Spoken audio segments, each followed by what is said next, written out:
It's almost the 4th of July and there's only one thing to celebrate. It's time for All for One. Almost time for All for One. Welcome to Max Wrestling.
There's a problem, a big fucking problem with All for One, the next Max event that's coming up next week.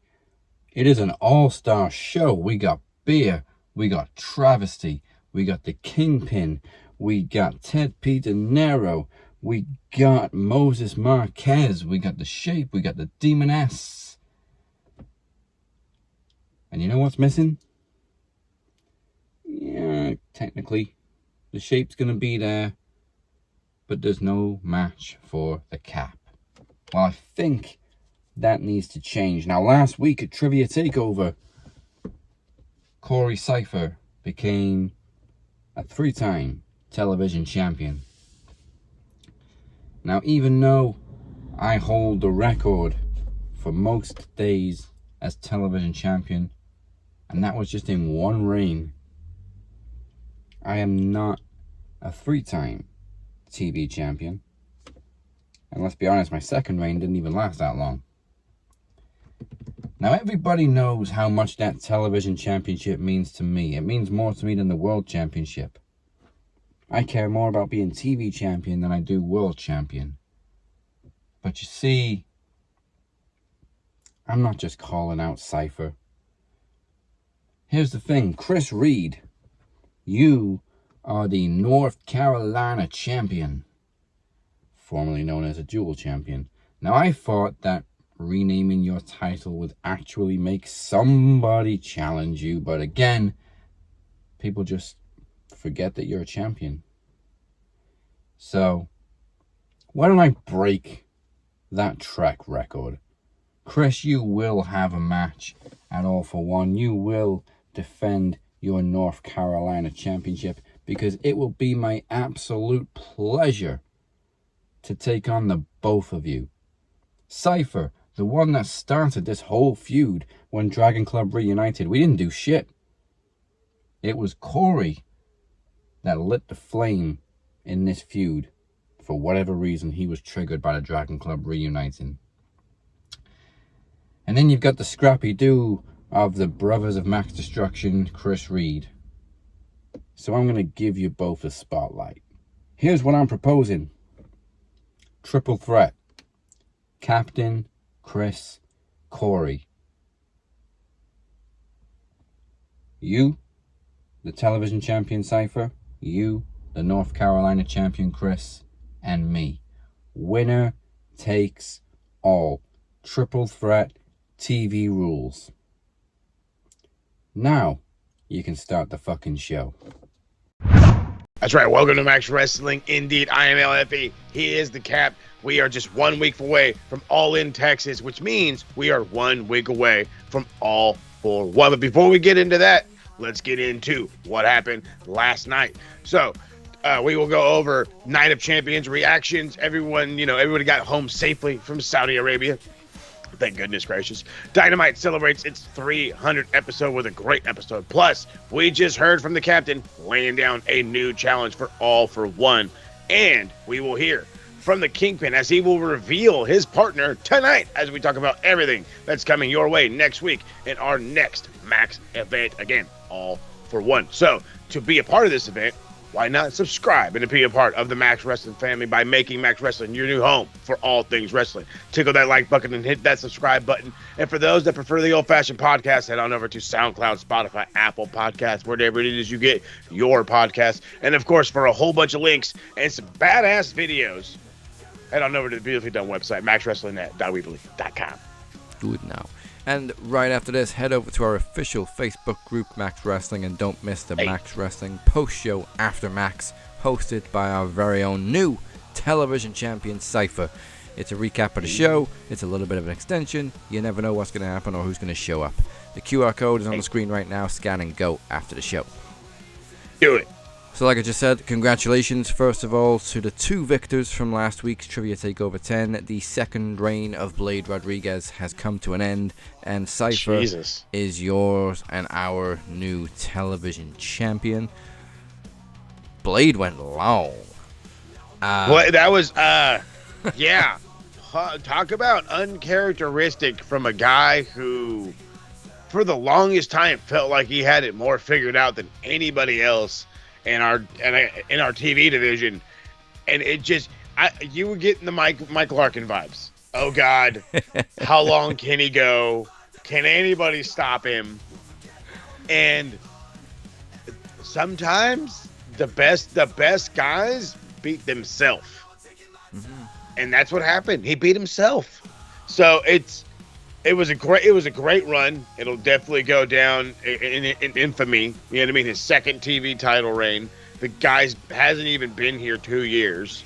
So, again, well on him. Don't take it as a tough one. He's gonna get right back in the game. There's plenty coming this year. So, trust me.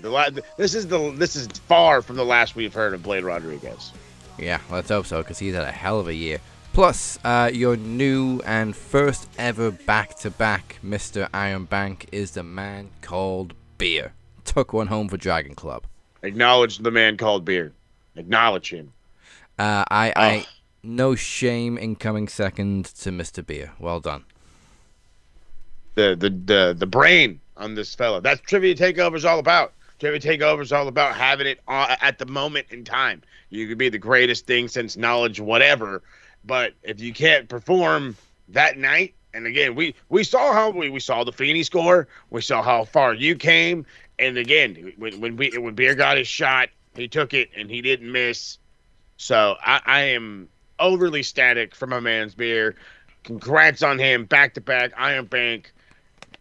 Question is, what are you doing with it? What's gonna go down? I think he's like, if I'm not mistaken, he's banned from doing the knowledge for a bit, which I'm sure he would love to use that briefcase on that, because that's another one of his babies. Yeah, he banned himself 2 years ago. He's got a year left. Oh, hey, it's called owning up to your word, living up to your word. You know what I mean? That's big. It's hard to do that. You know what I'm saying? To beat yourself in a knowledge gimmick and then turn around and I guess continue to punish yourself by giving yourself that break. I could see Beer in the TV division, but we all know what he wants. So, yeah, well, I mean, he's got a world title match in the bag next week, so it's very interesting. And he also has the Iron Bank briefcase now, so there's always a plan B, as they say. Hey, but I think so what really sealed the deal for him last week was getting that fucking name the card on the first match. Psychopath status right there. That's what that is. It doesn't. I think Mike's done that like once before too. But yeah, the name from personal experience, name that card throws you for every loop you ever could have been on, because you swear that was like, oh, that's a fucking Raw. No, it's not. Okay, well, no, it's not. And then no, it's not. And then oh shit. And then your brain just starts making things up. And it's just it's all bad. I'm so glad I was on the hosting side of the knowledge, because I'm telling you, the spotlight on you just getting hammered with it. And then again, like I said, name the card is far from fucking easy. So yeah, you gotta know your pay-per-view history to even get close. No, knowing pay-per-view history, I think, is an understatement. You truly have to understand your history, like know the dates. You got to be Yeah. a historian. 'Cause There you go. I got it on the fourth match. So like I knew the Yeah. year ish. I was in the ballpark. I just couldn't quite nail it down. But Yeah, and then that's the other big looper too. Trying to nail down the exact year. But also last week was Night of Champions in good old Saudi Arabia. Some not so surprising results. I don't think any of them actually were surprising. Cody Rhodes is the new King of the Ring. Jade Cargill is the new Queen of the Ring. Obviously Cena's still champ. Solo took one off Jacob Fatu, and we all knew Rhea Ripley was going to beat Raquel. The only one that we kind of and ahed about was Sami Zayn and Karrion Kross. Yeah. But we also should have known maybe they will go with Sami because, it's in Saudi. It's in Saudi. You know what I mean? Yeah. Sami's got that connection. But yeah, I mean, I don't know. I would say for me, because I was like, my gimmick was I didn't think they were actually going to pull the trigger on Solo. Well, yeah.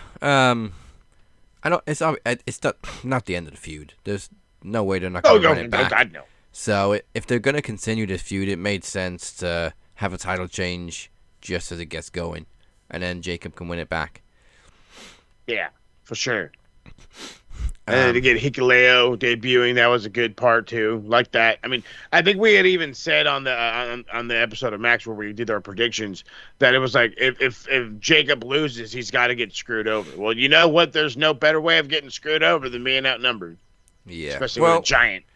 Again, we got another name change. So Hikuleo, which still twists my tongue. So his new name is Tala Tonga.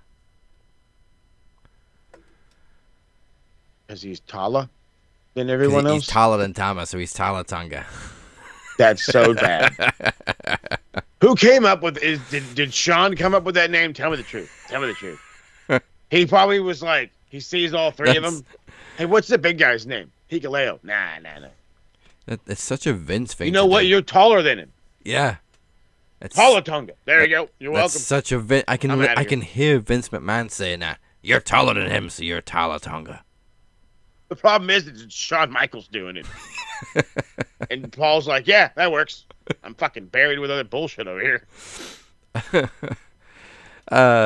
Well, Tonga Loa also, they're so similar. Tonga Loa also made his return. We haven't seen him since War Games. Back in November. So yeah, they threw everything at Jacob, and get your sink, baby. It seems like we're getting a new addition to this Team U bloodline every 6 months or so. And yeah, I mean, it's lost all of its luster, but cool, I guess. Just keep adding people. Yeah, that's how the NWO worked. Yeah, but they're not as bad. Thank God. That's. I will full blown admit that they're not that bad. They're hard to watch. Not gonna lie, hard to watch. But I don't know, they have something. You got fucking Tama doing. You got him, acting like Beavis or whatever. And now you got Talatunga, who's just taller than everybody, and then you have the Mexican of the group in JC Mateo. Awful name. Like that is, I'm sorry. I will keep saying it until they fucking name change him again, which they won't do it. So I'm going to say it every week. That is one of the most Hispanic names I've ever heard in my whole life. And you're going to tell me this cat is Samoan? And the fuck? The worst part is they called him by his original name when he first debuted, and then he changed it the week after. That's Jeff Cobb. Why not just stick with Jeff Cobb and say like, oh well, they're fucking family from the islands, and you could have played it off like that. People don't have to know that he's not from the same island as them, unless they did research, which WWE fans don't. So you could have easily got away with it. Nope. They're paying somebody to change names. Yeah. And they're like, oh, well, they're such a nice guy. We can't fire him. Steve's got kids. We can't let him go. He's got to. We'll give him a shitty job. You're the name change guy. What? You come in every Wednesday and you just change names, but your salary is going to stay the same. But you just come in on the Wednesdays. All you got to do is just go on 2K and just generate something. Yep. Just go on 2K, start generating names. Don't get mad when it crashes. Don't go on Twitter and bitch when it crashes, though. God damn. There's a lot of crashing going on. Played a game that crashes so many times. That's just... You know what? I think the worst one for me, and it's ironically the one I played the most, was WWE 14, which I think was the last TKO one. Uh-huh. But I just hammed the shit out of create a story mode, and it would crash all the time. Yeah, something about repeat fails. That's why they took create a story out of it, because it made the game crash so much. But now it's crashing anyway, so just put it back in. They're like, no, let's keep this crashing feature. Universe mode is useless now because they don't really give you cutscenes. Universe mode has been useless for as long as I can remember. You may as well just stick with GM mode if you're going to play universe mode these days. But then even then, that's boring. GM mode is bullshit too, because you can put on a stacked show and you'll get like a 3-star show. And then the opposing show will have all singles matches, tag team main event, nothing on the line, straight rules, 5-star show. Fuck you. Yeah, kiss my ass. I'm following storylines. I had a table match, I had a title match, I had a Hell in a Cell main event, and you're telling me this was the worst show. And I lost 200,000 fans. Fuck you. Where's Uncle Dave at to dispute you? There's something wrong with the coding in this game. They never changed it. So, Sammy and Cross was pretty cut and dry, really. Like, there was no shenanigans or anything like that. Sammy just pulls out a haluva kick for the win. I was watching this. I was expecting something to happen.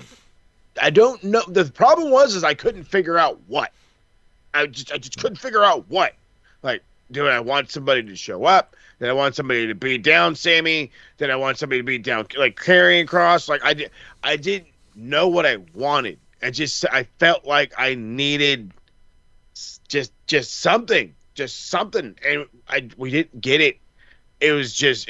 I don't want to say it wasn't a bad match. You know what I mean? It wasn't like, oh my god, well these guys just went out there and wrestled and it was some bullshit. Like, no, it was all right. It gave, you know what I mean? It put you in your feels, gave you the little. Karrion Kross is not the same fucking dude he was when he showed up. They can't let him be that killer, which I really want. But I understand character design, the whole shebigity. I was left wanting more, and I don't know if that was out of the match or I just was convinced that somebody was gonna beat up Sammy. I think that's what it was. I was convinced that someone was gonna beat up Sammy. Well, I mean, most of us went for Cross last week because it's hard to see where the line's blurred when you see all this stuff on social media, his rants, his scathing promos, his tweets. Like it comes across as he's incredibly frustrated with his position, as he should be. Incredibly. And then just when you think they're gonna start to push him a little bit, he takes the L, and it goes nowhere. So, which again, it goes nowhere. Then you're scratching your head. Why are we pushing this guy? Are we not pushing this guy? I understand we have a lot else going on, but that doesn't mean you can't attempt to try to make something out of somebody, especially with their fucking internet fame right now. But what do we know? Yeah, and you know what? what? Been watching for 30-something years. This feud with Jacob and Solo, I don't think it even needs the U.S. title. You could put that on Cross and see what he does with it. Wait, no, he's on Raw. Give him the Intercontinental title. There you go. Who's got IC belt right now? See, I don't even know who's IC champ. Dom. Oh, that's sad. Sad. Is Dom really doing anything with it? But see, that's the thing is Dom does. I don't want it to sound like that. Like we're like, oh, how dare he be IC champ? He doesn't. No. No, it's just when he won it, it was a great pop. But in reality, Dom has been just so over that he doesn't need it. No. It's a cool win. It's a cool have. It's a cool accomplishment. Check my box. But You don't need it. Like I said, and again, and it's for as popular as Dom is, that I forgot that he's IC champ. That's got to say something. Yeah, I was just gonna Gotta say, say like, something. he's already so over, we forget he's the champion because he doesn't need to be the champion. All we're watching for now is this inevitable breakup with Finn Balor, because even that's not about the title, that's just power play. But if you had that title on a guy like Cross and watch him just run with it, blazing through guys. Again, and I just brought up bringing back the monster and Karrion Kross, bringing back the legitimacy. I'm not saying he needs to go cut his hair. I think he really likes his hair, so I'm not going to make him cut his hair. Ironically, it's grown on me. Right, I know. Same here. I was like, I've gotten used to it. So it's like, but make him the killer. Make him just give me something. There's meat on the bone. We just haven't flavored it yet. You know what I'm saying?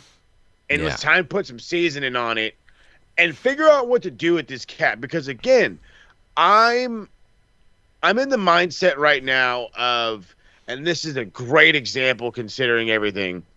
There was a beautiful time in the mid-2000s where shit was just bananas. And then there was a lovely fella from New Jersey who decided, I'm going to start posting YouTube videos and claim myself as the internet champion. And this guy got so over that he got the attention of John Cena. They became friends, all this other shit, and the guy started getting a push. Yes, I'm talking about Matt Cardona, Zack Ryder, whatever you want to fucking gimmick at.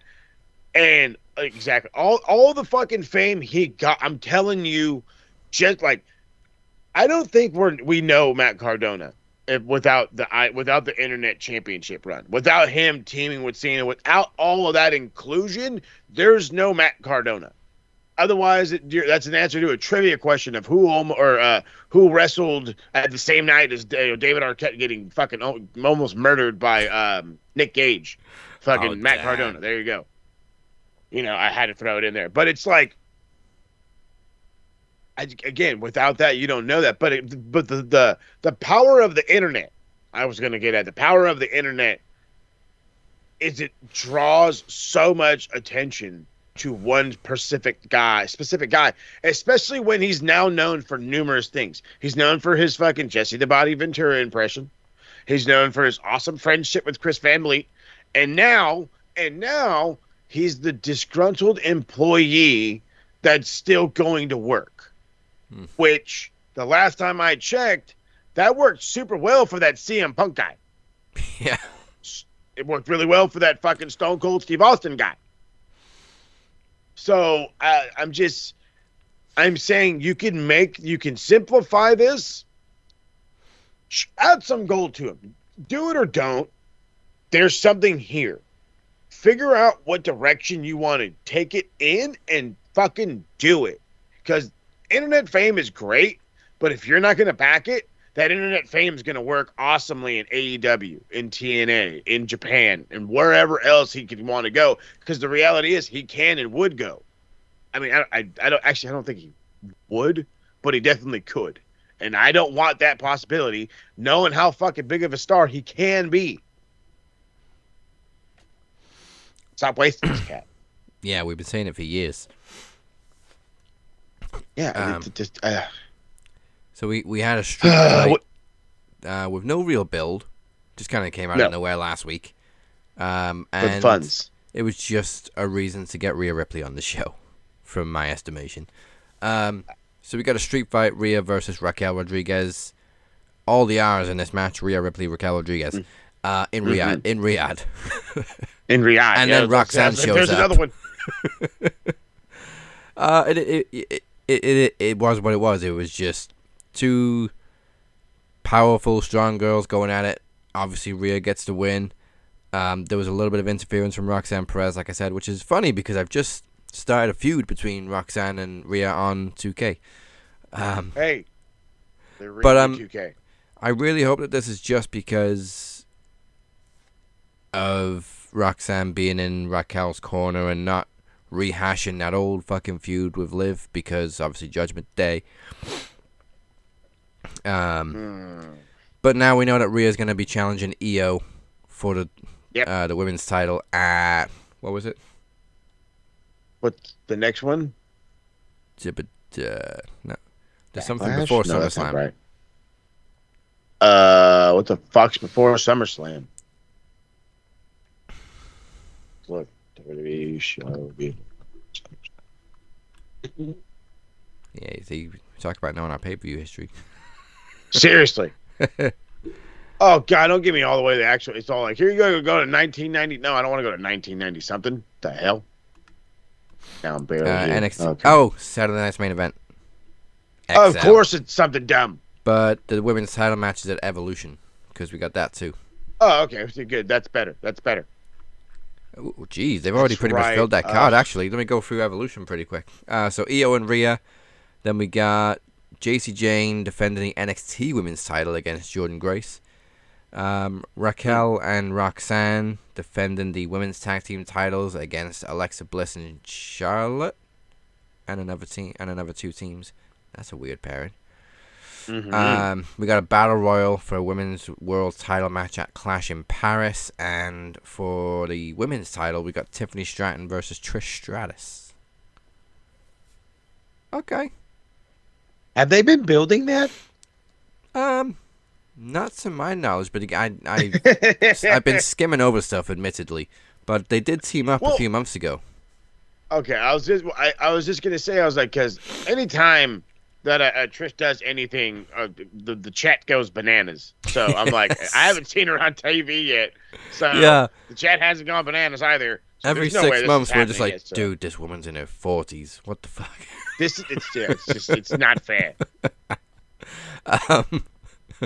I have absolutely no doubt that one of those two women's teams will be the Bella Twins, because of course.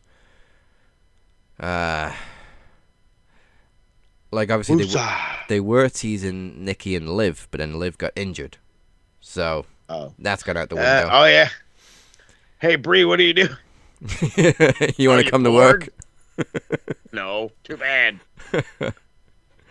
I can hear it now. can't really think who's going to be going for the women's world title at Clash in Paris. Because you got Rhea and Io. Who else is on Raw that's even in contention for the women's title? You know what? If the Bellas are coming back, who would fucking what's goddamn fucking Miz's wife's name? Maurice. Blanking Oh yeah, right now. Paris. Yeah, that Maurice makes sense. can come back. There you go. Come Or, back. She wins it. She gets a title match in Paris. hey Phil, can you talk to AJ, please? Hey. She's in Please. tremendous shape. Oh yeah. She don't even need to get ready. She stayed ready. And then from the looks of it, she's been taking bumps and stuff. Yeah, well, I mean, she's been working with some promotion, like Yeah, forget the name. creatively. So it's not like she's been out of the loop on wrestling. But before that, obviously, with Saturday Night's Main Event, we got LA Knight versus Seth Rollins, and then finally Goldberg's retirement against Gunther. Didn't we already have that though? I swear to God, we've had Goldberg's retirement. I swear to God, we have. I mean, we should. But have it's already fine. had it. It's fine. Him and Gunther are gonna. I just hope Gunther destroys him. I hope he sells for him like a little bit, but I do mean just a little bit. It'd be funny if Gunther just beats him in 30 seconds. That'd be better. Just dodge the spear, go into a sleeper, choke him out, done. Yep. Perfect That'd be ending to super Goldberg's career. Yeah, what a way to end Goldberg's career, similar to how it started him defeating a man in under a minute. There you go. It's perfect. Poetic justice. So Cody Rhodes is the new king of the ring, and I think that's kind of poetic that he won that and Jade won the queen of the ring, because obviously the first time we ever saw Jade was in the ring with Cody Rhodes. That's right. And let's be honest, he probably brought her into WWE. Yeah, I would not be surprised. The kind of promoter mind that he has, he's like, she's got it. You have to do it.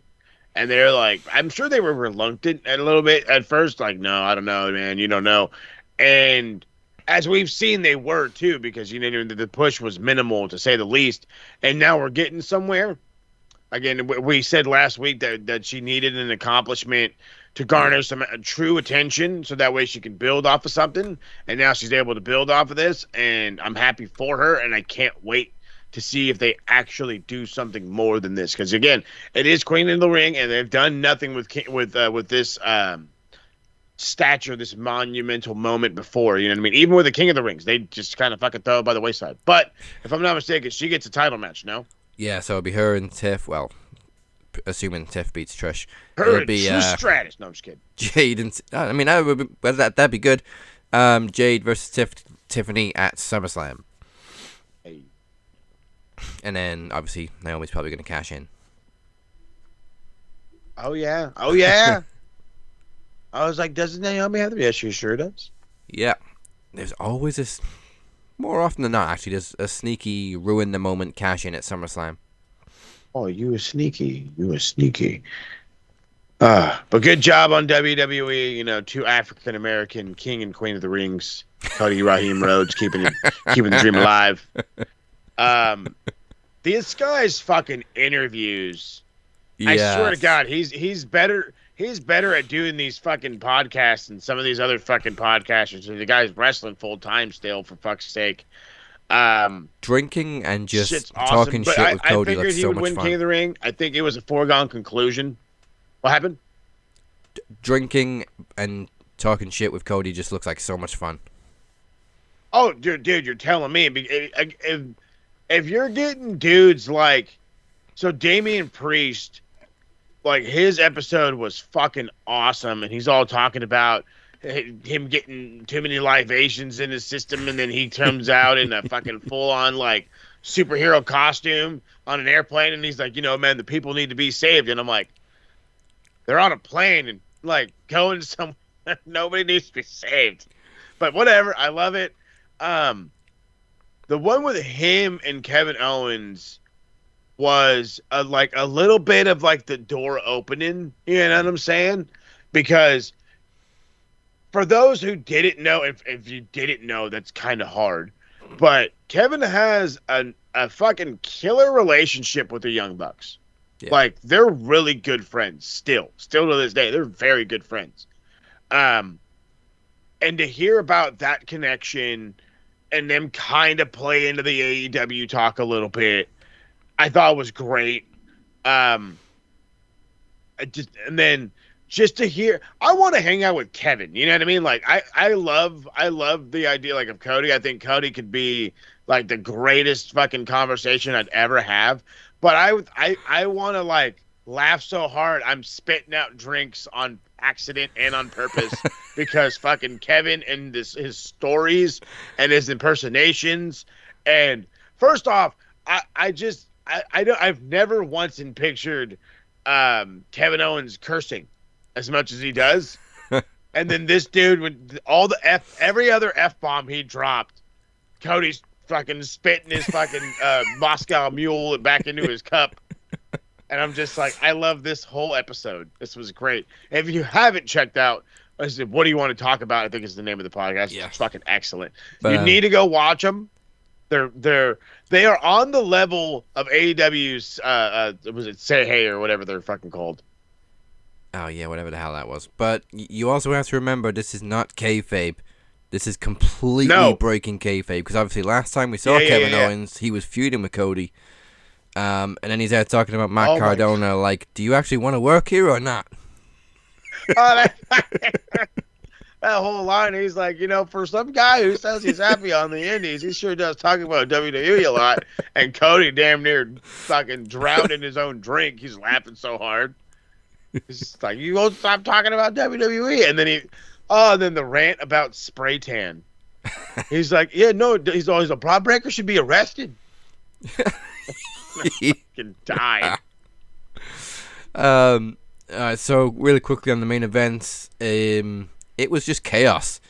You had in Braun Breaker, Bronson Reed, and then randomly out comes Penta to support Punk. Okay, whatever. I didn't get it either. So Rollins, like, teasing the cash in, or I don't think he was gonna cash in. I think he just wanted to make sure Punk didn't win. Yeah, I think that's what it was. What kind of annoyed me in this match was there was shades of Cena slowly turning back. There there was a point where he was going to hit Punk with the belts. The fans talked him out of it. He accidentally hit the referee at one point.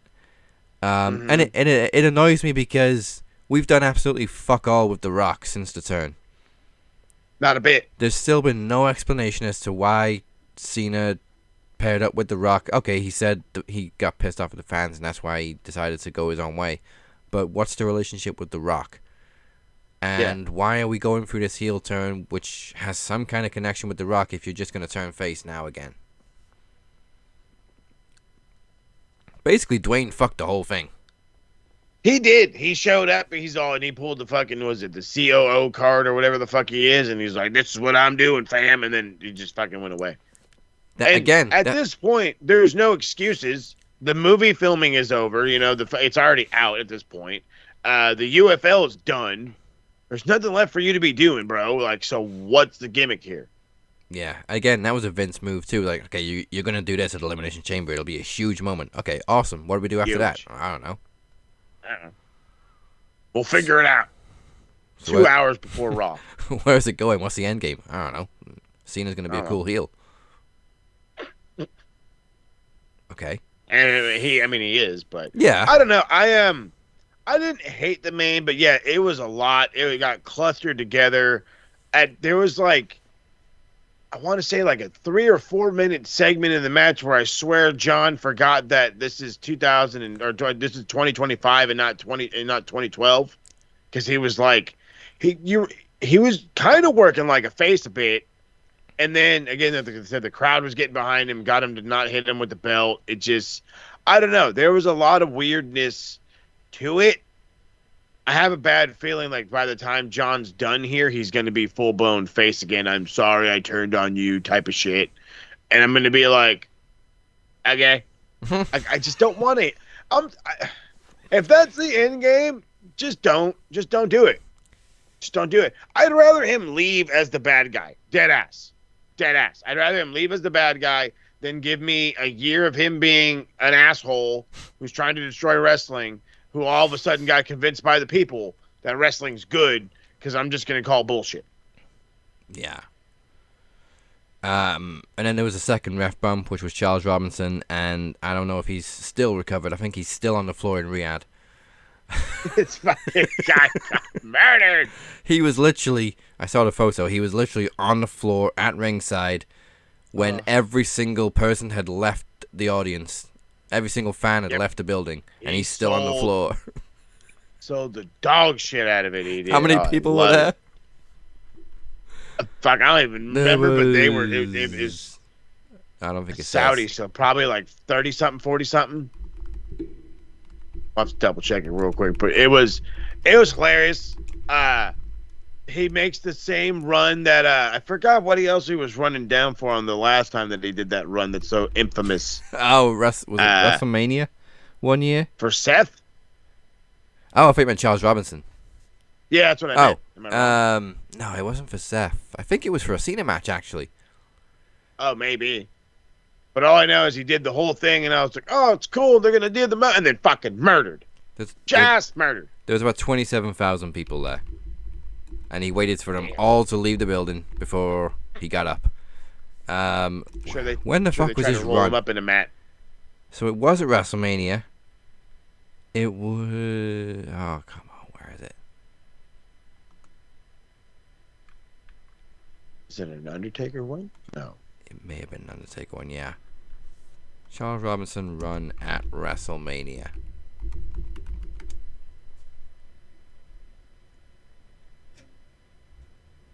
It was his Undertaker and I want to say Batista. See, I knew it was a Taker match. Batista, yeah. Taker, Batista. Oh, Taker and Batista. It's like, no, it was Taker. It wasn't no John match. It was Taker. But now he's got 2 viral blue moments. Shirt. There it is. He's got more than 2. This guy's Austin. This Charles Robinson motherfucker. Little Nate. Yes, baby Nate.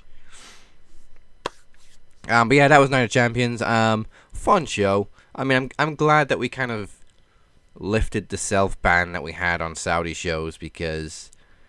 Yeah. They've now that they've become part of the main, integral storylines, they're a lot more important than they used to be. They used to just be, they're having a show in Saudi and they're making all these stupid decisions because they got a bunch of money for it. But now they're following the storylines and it makes more sense. They're a lot more fun. So I'm still kind of annoyed that they got a Royal Rumble. At least it's on earlier. It was wasteful.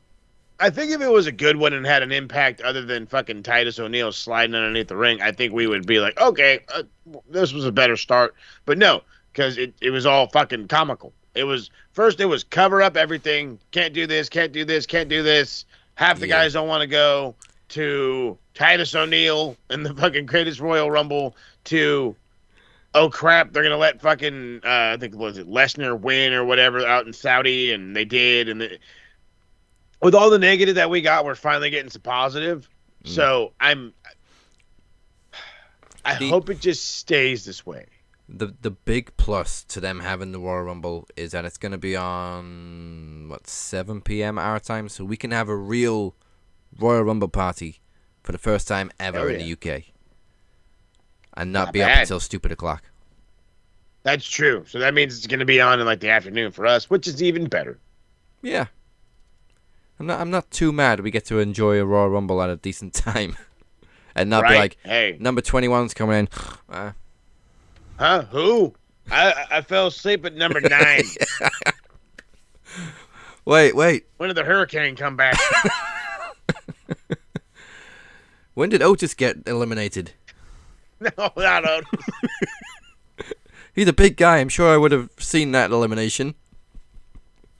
It took 4 people to eliminate him. Who? Who? What? When the fuck did Kane come back? That Rhino? Oh, see. I'm already. Oh, see. I can tell. Holy shit! It's the Brooklyn Brawler. Happened. Oh, dude, do it. Now we're talking. But now we're talking.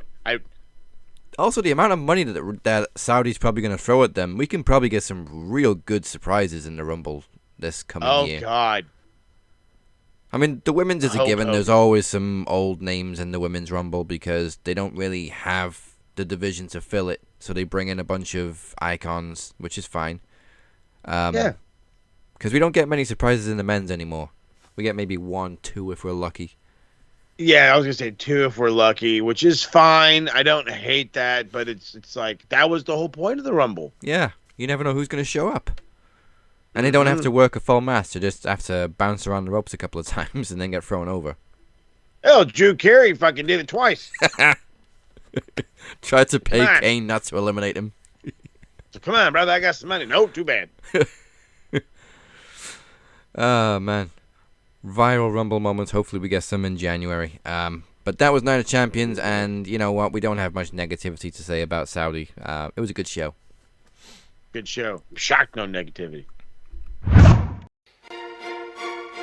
It's easy to be the best thing going today when the Kingpin is not in the building. But the moment that the Kingpin shows up, you just got moved all the way to the back of the line.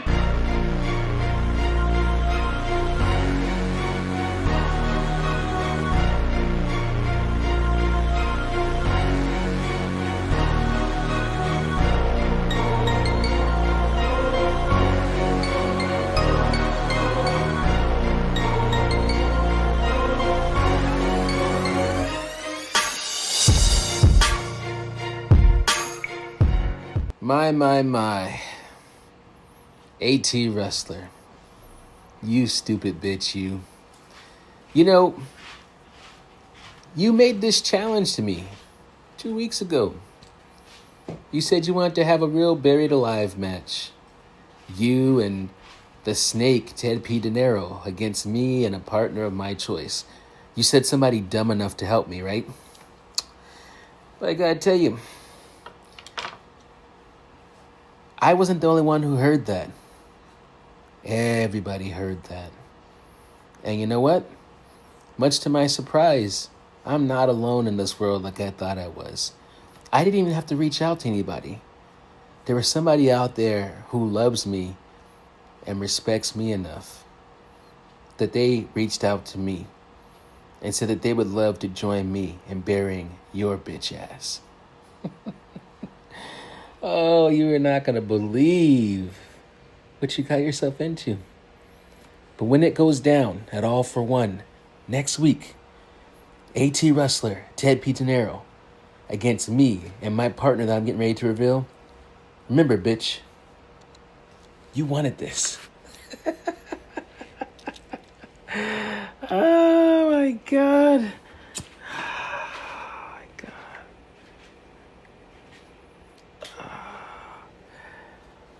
God. You wanted this.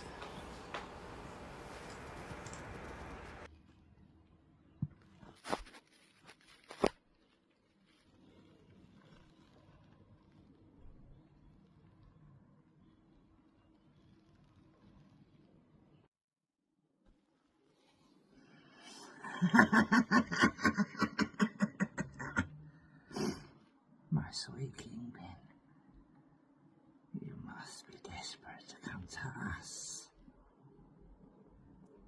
And Spoon, AT Wrestler, you have just opened our world of pain.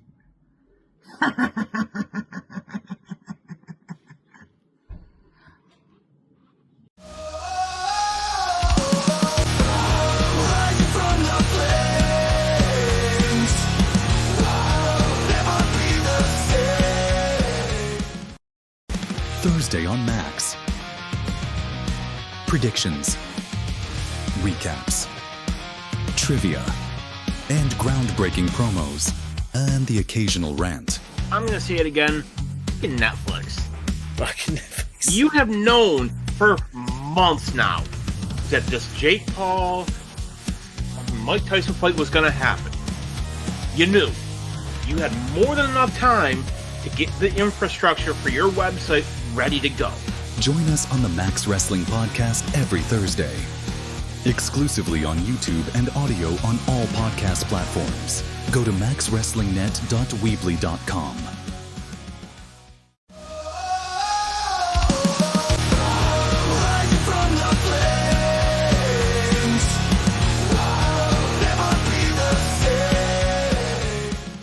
Welcome back to Max Wrestling. I am the captain. He is El Jefe. Speak his name and he appears.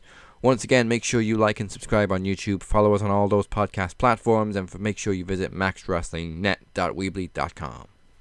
It's a beautiful website. Go check it out. Next week is our Max event, our next Max event. It is our third annual All for One, and it is coming your way July the 10th, unlike a usual August spot, because, of course, All In has switched months this year, so we're obviously following with the calendar. But as we all heard earlier tonight, the captain has issued a major challenge. Not just a new major challenge, but a major challenge. He's called out both the new television champion, Cypher, and the North Carolina champion, Chris Reed, to a triple threat TV rules. Wait for it. Unification match. That's right, baby. Winner takes all. And boy, oh howdy, I'm curious to see what comes out of this one. Let's go. 2-on-1 Dragon Club versus the Carolina boys. Also, there's a chance for every member of Dragon Club to walk away with a new title. So, last week, the Phoenix also laid down a challenge. It's a last chance match. Phoenix versus Ted P. Dinero for the Knowledge Championship. If Phoenix loses, he cannot challenge Teddy again for as long as he remains champion. Feeney not challenging for the Knowledge Championship is absolutely crazy. But speaking of absolutely crazy, this has to be one of the craziest matches in the history of Max Wrestling. AT Wrestler will team up with Ted B. Dinero to take on the Kingpin and his newly announced partner. Shaking in my boots because I have no idea how this is going to work. The Demon S. I cannot believe this. I'm actually going to say this on the podcast, and hopefully don't get flagged for it. It's a tag team buried alive match. Yeah, we've never done Somebody it before. gonna die. I don't know who's going to end up in a grave, but I do know a grave fate awaits Moses and a partner of his choice, because Demon S is pulling double duty. The deadly duo of the Shape and Demon S, The Madness, defend the Max Tag Team Championships under Tag Team TV rules. Goodness gracious, I am shaking just a little bit, truth be told. And your main event is a rematch on par with Rocky II. Beer, challenges the travesty for the Max Wrestling World Championship, and it'll be in main event rules. Both promos must be at least 5 minutes long. The longest promo wins unless the difference between them is 5 minutes minimum. So there will be a special stipulation for the travesty that we still don't know, and time is running out. So hopefully we figure out what that is soon. Yeah, hopefully we hear from it on Aftermax this week. Otherwise, we're not going to find out until match time next week. But once again, it is next week. We also predict AEW's All In Texas. For more information, go to maxwrestlingnet.weebly.com/all-for-one. There it is, baby. And of course, the official theme song for All For One is by none other than the Captain's Revenge, or Captain's Revenge. She said, stop dropping the in there. And it's The One from the current third album, Clarity, available where all other Captain's Revenge music can be found, including Spotify, Apple Music, YouTube, the works, baby. Go check it out. And the links, again, are right there at the maxwrestlingnet.weebly.com site. Go check it out. Do it now. Now, it is catch-up time for me again. It is time to find out what happened last night on Dynamite.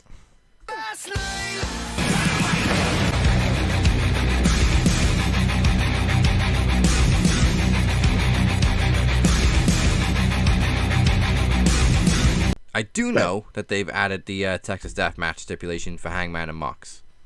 That's as much as I know. And that's the beauty of it, because that's exactly how this show started. Hangman comes out in, I don't even know what the shirt was, but it was a cool shirt. Kind of very, very dad shirt, very colorful. Comes out and he tells, what was the exact word that she used? He says, "Be the man that I think you are, and make this into a Texas death match."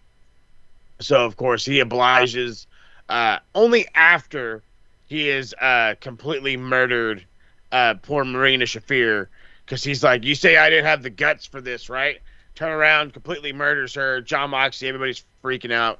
Even this was all after a beatdown.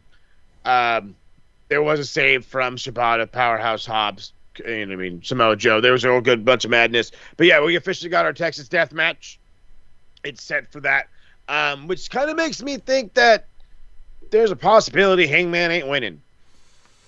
And that puts me in the wrong type of feels. But, I say that knowing that, one, you can kind of tell that things are getting a little stale with Mox, even though outside of what we've been knowing, you could just get that feel in the arenas. And then number two, Hangman is looking jacked. Just looking like, he's big right now. And I don't think you're getting bigger to lose. So I don't know what's going to go down, but I'm excited for it. We're 9 days away at this point. I fucking love it. We got a weird little Superman promotional video with Timeless Tony Storm. She's just coming up with weird nicknames for this broad. So like the Metropolitan-ish Maven or whatever. I forget. There's just stupid weird ones. But then she comes out for this TBS title match, and similar to how Mercedes was, I want to say a week or two ago, she's got all this food in front of her. So she's got a cake and a steak dinner and all this other shit. It's fucking weird. But we got Mercedes Moné versus Mina Shirakawa. And again, I've said it. It took Mercedes a while to catch up to the vibe that is AEW and how well they wrestle and on the level they wrestle at. And once she caught that stride, she got decent. She got better. She got within the groove. Mina is great. I love Mina. I'm so glad she's AEW all the way through now. But she ends up losing with a roll-up. It is what it is. It gave a feel for a minute that she could actually win this thing, but we all know where this is headed. And it's going to be, her adding yet another title to this whole thing. My man Beer is literally saying it like LA Knight. There's 3 things that are for sure in this world: death, taxes, and Mercedes Moné winning a championship for no fucking reason. And It's the truth. I'm afraid he's 100% right, and I'm afraid that's exactly what's going to go down in 10 days in Arlington, Texas. Arlington. Everybody keeps saying Dallas. I'm pretty sure it's Arlington. So, because they're in Ontario, the Young Bucks decided to drive, if I'm not mistaken, 45 minutes in the other direction to go hang out in Rancho Cucamonga. So for those who, if again, and I haven't lived in the LA area in a long time, or to say pause, I guess that's the IE area. I haven't lived out there in a long time. And if I'm not mistaken, Ontario and Rancho Cucamonga are relatively far apart. So they're like, hey, let's fucking go home in the middle of this show. And they're driving around and, oh, yeah, fucking.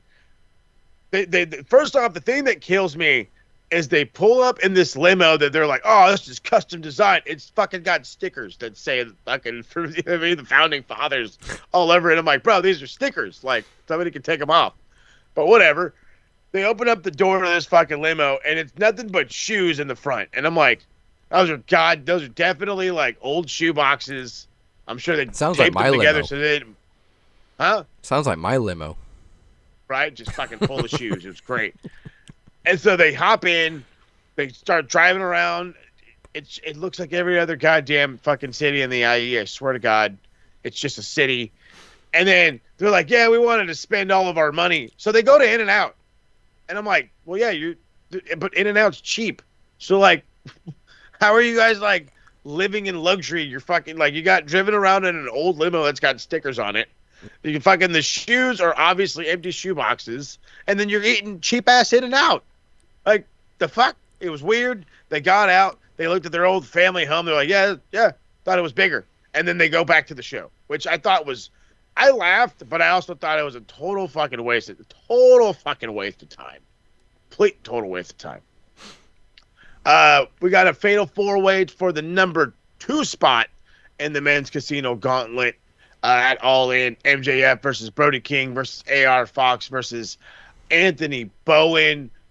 My God, anytime Brody King gets anywhere near Southern California, he fucking shows the fuck out. Just shows the fuck out and goes Hamburg. He got his whole little choking, hanging moment on MJF. I thought that was excellent. MJF put a little extra on it. But he ends up not being good enough. Everybody hits like a cutter variation to like get close to the end of the match. And that's when like everybody's half dead.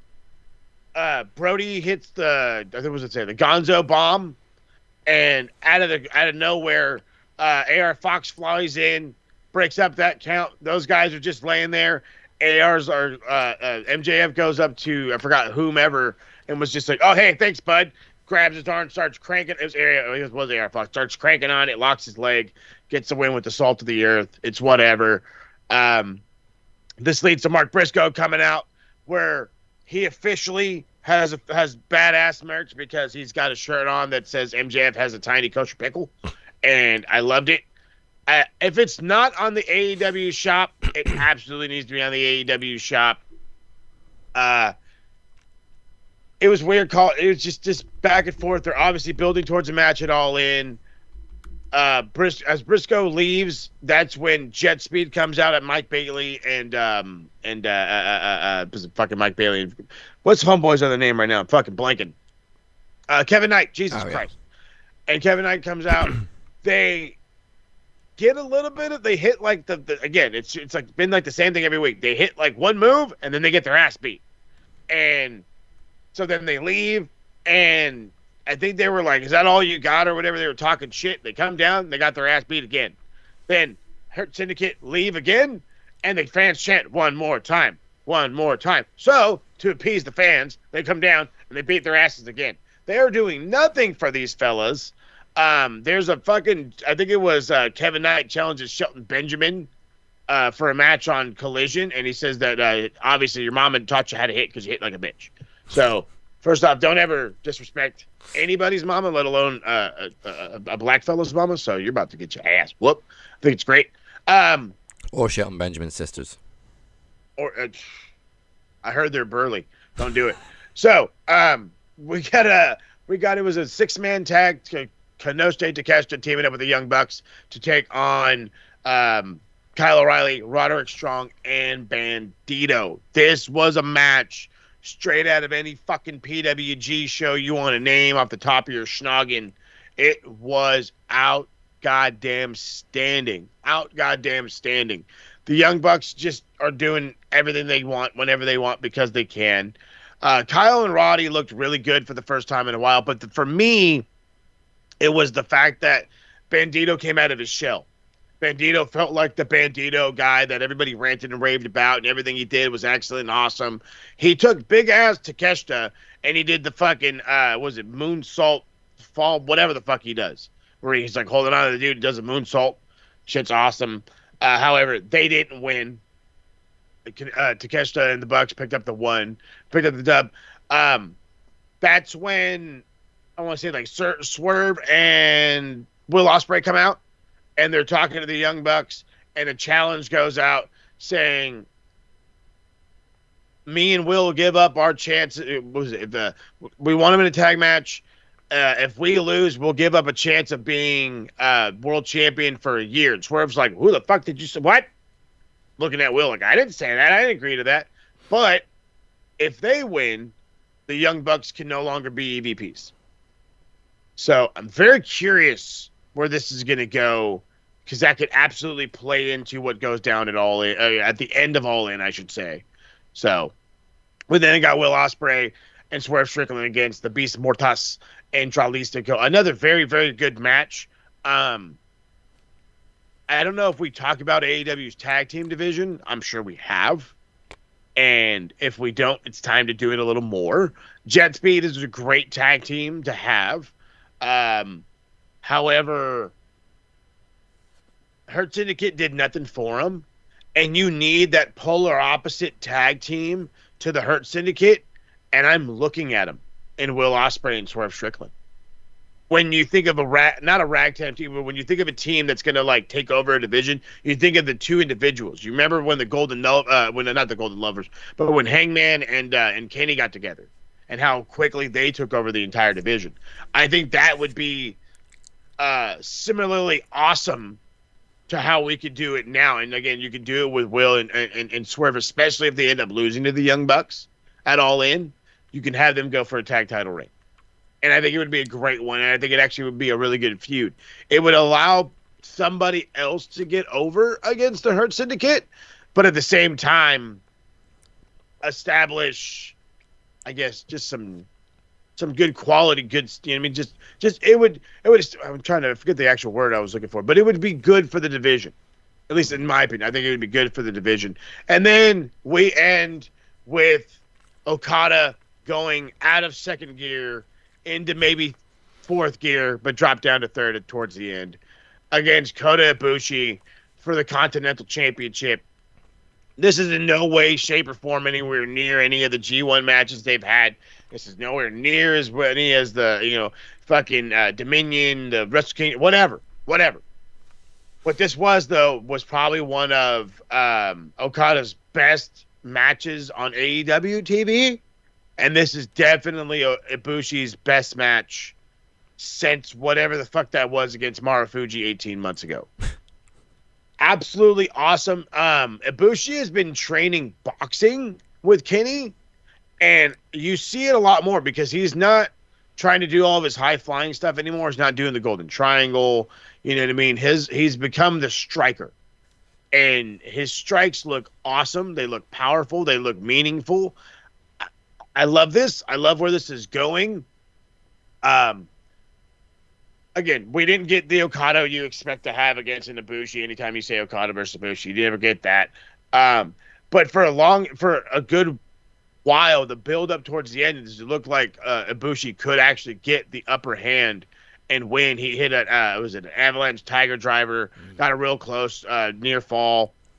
Wants to go for the Kamagoye. They trade near falls.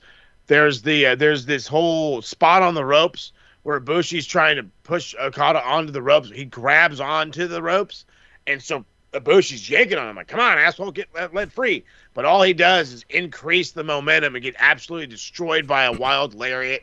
There's a missed Rainmaker. There's a drop kick that got connected into another Rainmaker, and then that was it. Okada picks up the win, obviously, and it was great. I was hoping that was going to be in the video. I was hoping they were going to go away, but nope. Out comes Rocky Romero, Don Callis, Lance Archer. They're all putting the boots to Ibushi. There's a massive choke slam right when Kenny comes out. He's got a chair in hand. Beretta comes down, tries to do something. Ibushi cuts him off, leading to an assisted German suplex. There's a love by Kenny and Ibushi. They're like hugging it out. That's why I'm saying like maybe we could even get the Golden Lovers involved in the tag team division.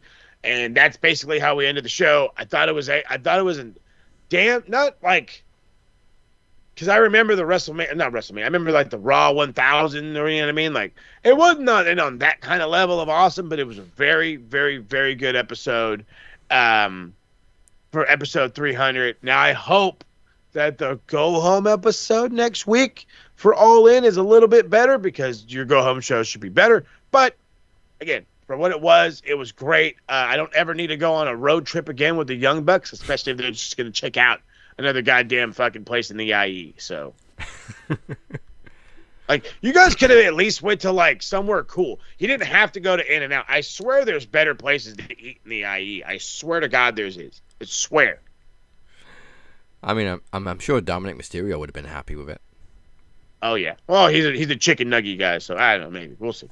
He wants to own In-N-Out. First off, those things make money despite themselves, so I can't say I blame him. Okay? You could be on one of the busiest streets. You could be just off the freeway. You could be next to a mall. It doesn't matter. Doesn't matter. You put a fucking In-N-Out in California, and you will get business. You will get business.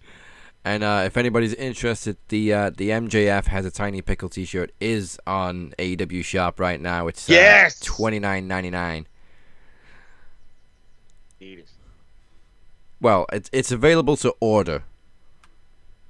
Don't you tell me I'm paying money and you're not shipping me the shirt, AEW. I'll whoop that ass. Where you at, TK? Don't do it. That's them saying we plan to sell it. We just don't have them yet. Just haven't started making them yet. But like, you knew this was coming on TV. Why didn't you like make them available? Right? At least, yeah. At least put unavailable or something. I don't fucking know. But whatever, they'll get them made.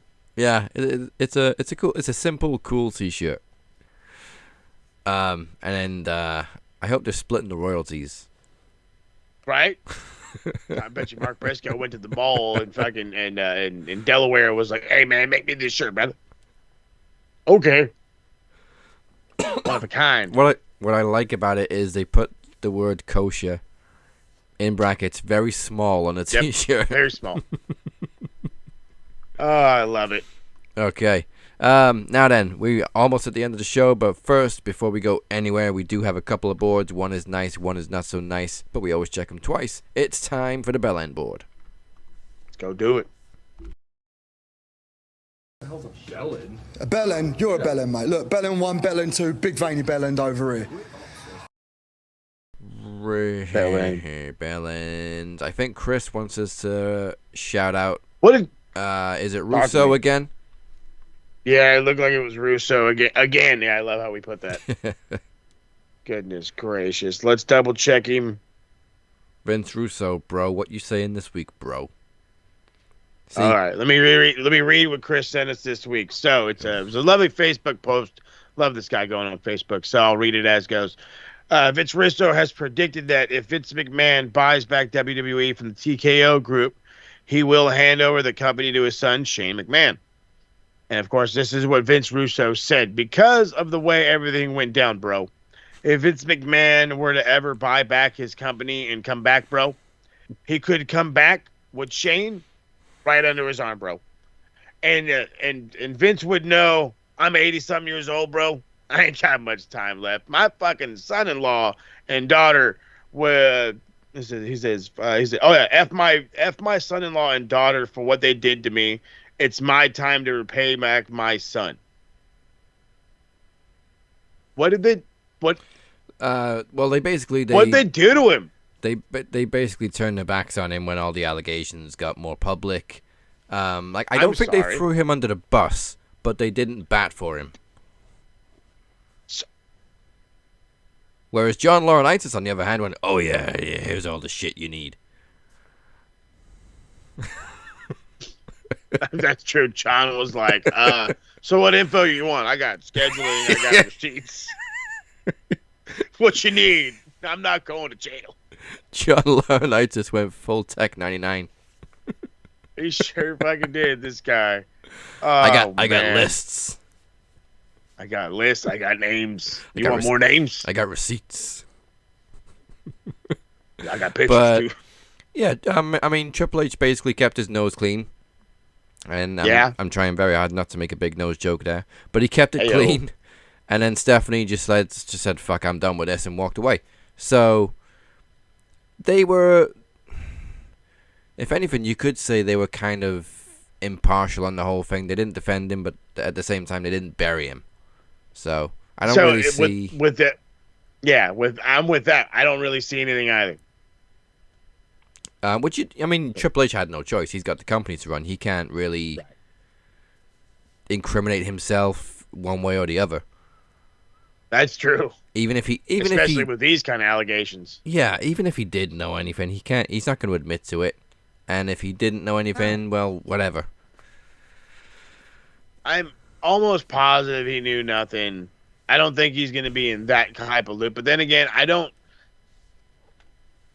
from everything I was reading and hearing, it was just like the good old boys of Vince. You know what I'm saying? And most of them were the old fuckers. Yeah. So this was, I'm sure, a bunch of all of them or whatever. But then again, I don't see Paul being this kind of guy in any way, shape, or form. Because, first off, look who his wife is. Okay? And if her dad's the way like this, imagine her. Okay? I'm sure she ain't some fucking pushover. Oh, I'm just staying late at the office. Motherfucker, I work there too. No, you're not. Go home. You know? Shit like that. But to be like, oh, I got to get revenge on them. Again, this is Vince Russo talking. So I got to make that well known again for those who may have got lost with us for a second on how bad of a person Vince could be. But again, this is Vince Russo, not Vince McMahon. And, I don't think he's... First off, I don't think he's in any position to buy any company. He could buy a McDonald's. You know what? You want to buy a company like that? You could buy a McDonald's. You know what I mean? You could buy an In-N-Out burger. There you go. And then give it to Dom. You know what I'm saying? Like, there you go. Fucking team it with Dom. So, but it's. Are we giving Belen points to Russo on his bullshit shitty spreading? analysis? Yeah. 20 points? I don't know if I want to give him points for doing it because it's not like he did anything, but at the same time, it's just Vince Russo talking. So I'll just give him 5 points. Okay. I appreciate Chris. Like I said, Chris is the man for doing this shit. He is. But Vince Russo is the kind of guy that will, like, incriminate himself in court and then go on his podcast and say, I didn't even say that, bro. But we have it on record. But that wasn't even me, bro. And he'll play it off until you know any different. It's what he does, which is not too far away from what Vince would do. Yeah, so, right. The other Vince. I can't really think of anybody that's been a bell end this week. It's been a pretty clean week. There wasn't any controversy coming out of Night of Champions. Sorry. The only thing I can say is because we're probably going to get a Bella Twins reunion, maybe I'll give 5 points to Nikki Bella. Because you should have stayed. Yeah. Just stay retired. Just stay retired. But, as they say, I got to make a living. Got to make a living. Surely, you ain't got nothing else but negativity floating around you. Going back to the E, ain't that bad considering all the negativity that's been around the E. You're like, this ain't that bad. I was gonna say she must have made plenty of money off all the reality show shit, but obviously she's gone through a divorce, so. The amount of money this young lady's got, or this lady's got to be paying to this guy for their fucking divorce is crazy. No, I got another one. 20 points to Eric Bischoff. God. Yeah, I don't even remember what it was, but he took his shirt off, and he looks more like Iggy Pop than Iggy Pop does. But don't get me wrong, fucking Eric Bischoff's like 70 years old. Yeah, and still has muscles. So I'm like, hey, good for you on that. But other than that, You're shaped like E.T., fam. That's what it was. Looked like E.T. when the doctors took him away. Like, just shaped like E.T., like a son of a gun. And then he's, like, oddly pale. And, like, it's like, he's not pale. He's, like, gray. Like, I don't understand how your skin gets gray. But it did. And he just looks unhealthy. And I want him to eat a sandwich and not talk on a microphone. But just go eat a sandwich. I guess we got to give points to Mercedes too for another unnecessary win. Yeah. 20 points. Just enough already. Can't wait for this match to All In to be over. I'm not even pumped for it. I'm pumped to see Tony Storm, but I'm not pumped for the match. Yeah. This is the one match on this entire card that I'm like, I'm gonna need a drink. Yeah, let's get this over with. And a strong one. And you know what? It may even be a decent match, but we know what the outcome's going to be, and nobody wants it. Nobody does. No, not even Mercedes. I don't even think Mercedes fans really want this, because I think even to them, it's like, again, oversaturation. Yeah. Finally, I think I'm going to throw 20 points to the IWC. Because I saw a meme the other day where it was basically criticizing women who leave wrestling or get fired by wrestling and immediately open an OnlyFans account. And it's just like, okay, yeah, I see your point. But what harm is it? They're making a lot of money. Whatever. And they're probably making more money than they made in wrestling, let's be honest. Especially fucking Mandy Rose. Cora Jade's probably going to rake it into. But just because they decide not to continue wrestling and they pursue a career in the adult entertainment industry. I was going to say content creation. But okay. Yeah, that's one way of putting it. Whatever makes them money, I guess. Whatever boat you float, fam. Yeah, it kind of sucks that we're not going to see him wrestle again, or much, but there's plenty of female talent in the wrestling industry, up and coming. Here's how I look at it, and I'm going to be as vague and as respectful as I can while doing it. You know goddamn well the majority of you motherfuckers that are bitching about this shit are like, oh, dude, she's so hot. How much? She's so hot. Oh, she's so hot. And then, oh, you're released and you're going to make OnlyFans? What are you, some kind of whore? What? Like, you were fucking drooling, like you're buying girls' shirts because it's fucking got her picture on it. And, you know, goddamn well, you're fucking sniffing your phone on her Twitter. But, heaven forbid, they decide they want to charge you $11.99 for a non-booby pic or whatever. But you're like, that's outrageous. I'm just mad that I have to pay for it now outside of my cable bill. Like, just stop. Yeah. Just stop.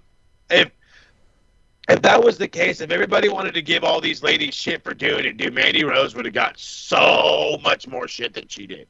Yeah. So much more shit because she was raking it in. Raking it in. Crazy money from Mandy Rose. Mm-hmm. Nobody said a word about it, though. Nobody. Not a person. But fucking... If it happens to who just got released, give me an example. If she starts one tomorrow, she's a whore. But how many people that are calling that word or even anything close to that word have just paid $12.99 to be subscribed monthly? Yeah, Go ahead. I'm not going to criticize them because at the end of the day they're making money, and it's easy fucking money. Let's be honest for them. But the only place I kind of draw the line is like Bonnie Blue when people are like queuing up and she's sleeping with 100 guys in a day and she's like, what the fuck are you doing? That's okay. If you're gonna fucking leave wrestling and go straight to hardcore fucking porn, yeah, no. Criticize away. Criticize away. I'm not gonna stop you. We're not gonna criticize you for feet pics though. Whatever. Well, no, and then even the occasional fucking booby pick or whatever. Like, I'm not gonna give a shit.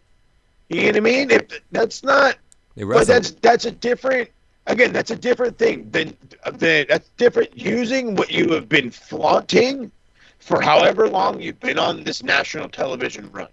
Yeah, I was gonna say To then they wrestle half naked anyway. exactly. So now I'm going to pay a little bit more for you to see me in a more sensual light. They used to do that all the time too in WWE. It was called their magazine. Mm-hmm. Oh yes. So it's like Divas Undressed, 2002. I fucking had that fucking phone. I had that goddamn shit forever. I did, boy. I tell you what. And it was them in their gear. But still, you know what I'm saying? It was like you guys are complaining about shit you would have did 15 years ago. But because it's on the internet and it's way more accessible and easier now than it's ever been, it's a bad thing.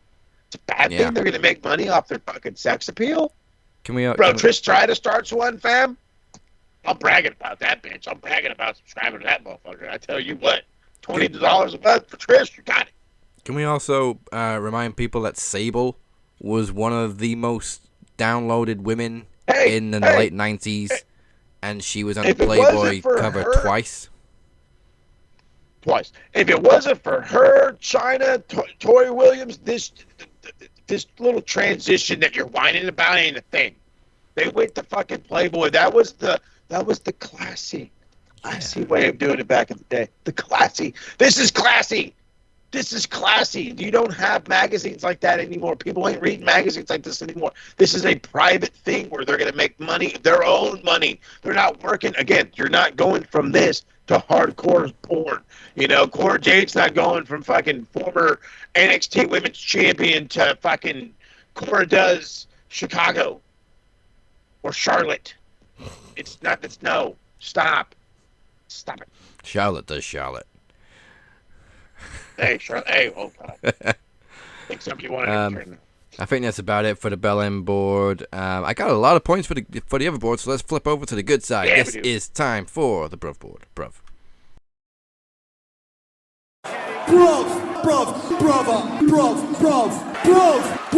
Brother. For the Bruv board, I got two names. Let's see who we got. So two. That's it. All right, let's see who you got. First of all, Charles Robinson. Hey. Greatest referee since Earl Hebner.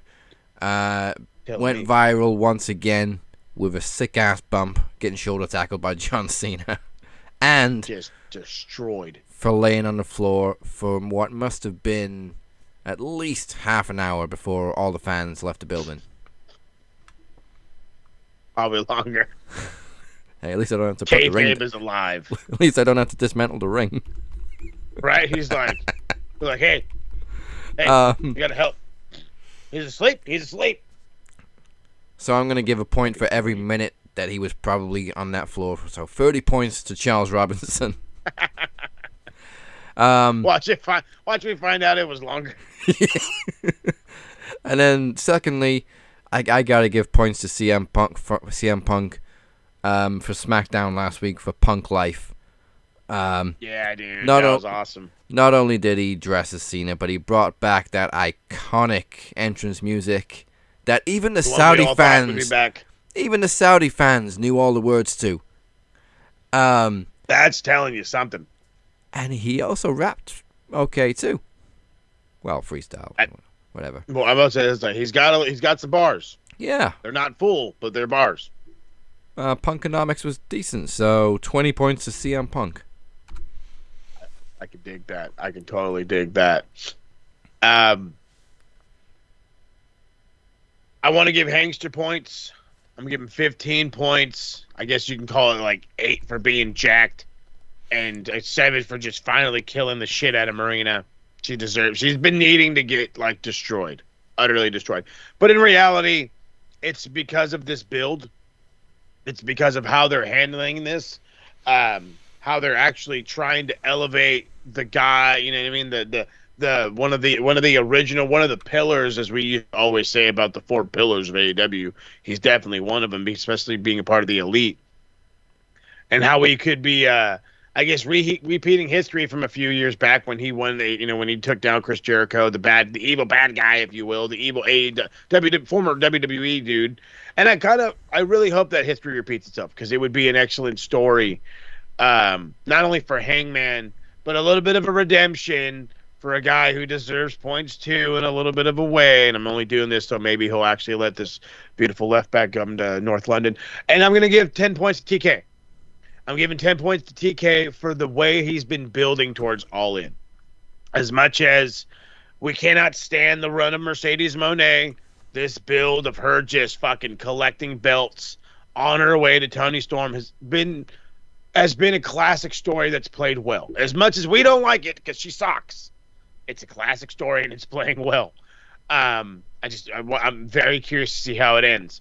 The build between friendship and animosity of Will Ospreay and Swerve Strickland is fucking great. I love that. Everything everything TK is doing is warranted. I'm only going to give him 10 points though, because knowing him, he could turn it on its head in a fucking heartbeat, and that would ruin some shit. So don't do that. And then who else did I want to give points? There was another one. Oh my goodness. Blanking. Oh, Braun Breaker. I want to give points to Braun Breaker, not for his horrible spray tan, but for now being my new favorite social media guy. Okay. And all the shit. I forget who the fuck is this girlfriend? I'm sure she's like in NXT or something. Yeah, because it was Cora Jade. That was a long time ago. Yeah, but that was a while ago. I can't remember her name right now. But anyway, so she's on like TikTok doing whatever, and now this guy's on TikTok and so just doing all these fucking dumb shorts, and he's got his fucking all this fishing gear on and fucking. I'm falling in love with Braun Breaker more and more by the fucking day. Izzy Dane. There you go. I was like, it starts with an I swear to God. Okay. So him and Izzy are making these fucking videos, and they're great. So 15 points for Braun Breaker. And we talked about it earlier, and I think I'll give them both points just because the episode was so great. But I'm going to give more to the host than I am to the person. So 10 points for Kevin Owens for that awesome interview that he did with Cody Rhodes. That podcast episode was fan-fucking-tastic. Go check that shit out. And I'm going to give 25 to Cody Raheem Rhodes, 5 for winning King of the Ring, and 20 for being my official new favorite podcast host. I want this guy interviewing everybody. Steve Austin was the guy for a while, dude, and all the great interviews. It's fucking Cody Rhodes. Now it's Cody Rhodes, and I need to continue. Oh, yeah, dude, the vodka flows for this fella. And, on that note, I'm also going to give 10 points to Kevin Owens for being being a great interviewee. Oh my God, Drunk Kevin is awesome. Drunk Kevin is awesome. And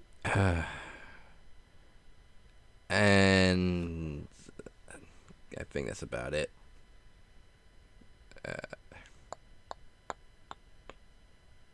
Yeah, we'll leave it there. All right, so that is the Bruv board for this week. Now, once again, we are 1 week away from All for One. That is our next Max event that comes your way next week, so do not miss it. Thank you for joining us this week. We appreciate you all, but before we close this up, let's find out what's in store for the TSK with Click Talk.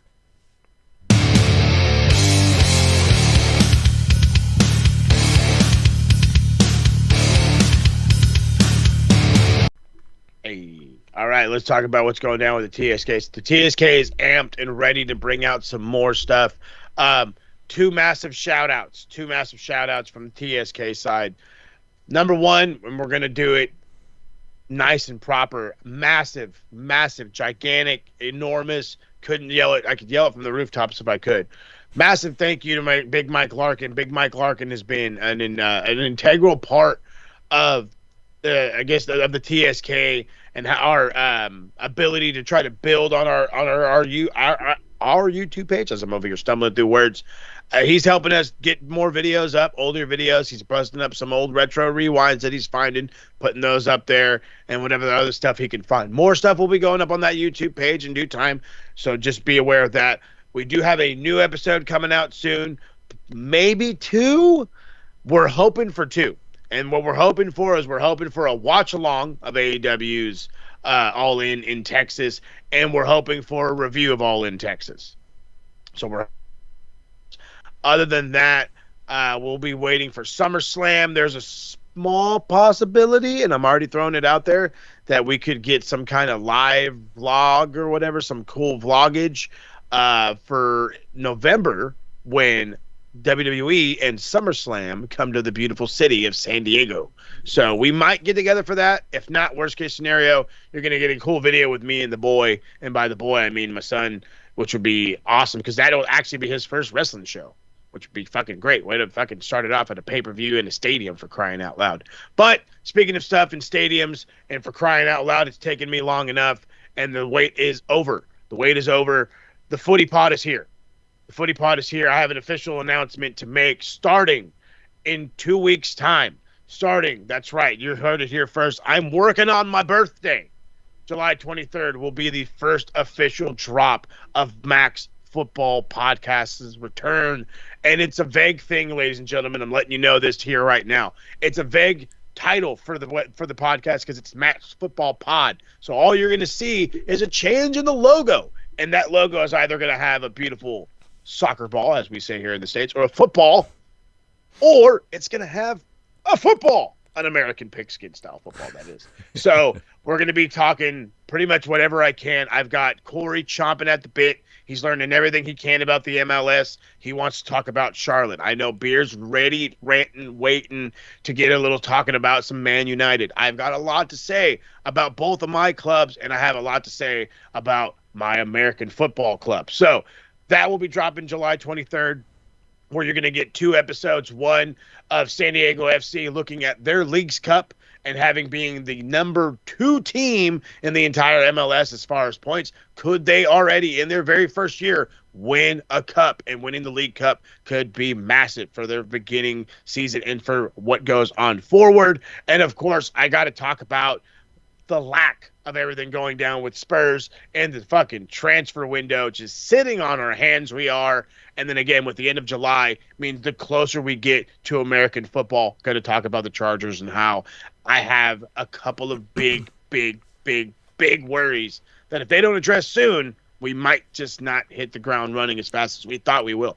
All that comes your way July 23rd on the brand new Max Football Pod. And the only way to figure out when and how and where all that drops is by following us on all the beautiful socials. So check us out on the Twitter, Max Wrestling UK, Captain 512, SMR Podnet. Max Footy Da Pod is going to be the Twitter handle, Max Footy Da Pod on the Twitter. So check that out. And, of course, check out the Beautifully Done website where you get all these links and a whole bunch more. Hit the subscribe, and that's maxwrestlingnet.weebly.com. While you're there, check that out. Get sent right back here to the YouTubes. Hit the subscribe button right here on YouTube. Then, of course, follow us on Facebook, Twitter, Instagram, TikTok, and anywhere else you can find us. And trust me, we everywhere. Yeah. And that is it for now. We will see you next week for one of our new biggest Max events of the year. It's the third one, All for One, featuring AEW All in Texas predictions. And I think there's now 5 matches of our own booked for All for One. Mm-hmm. And lots of titles on the line. We will see you next week for this big event. Goodbye, mwah, and good night. Bang! TSK bringing home some gold. So Dragon Club too.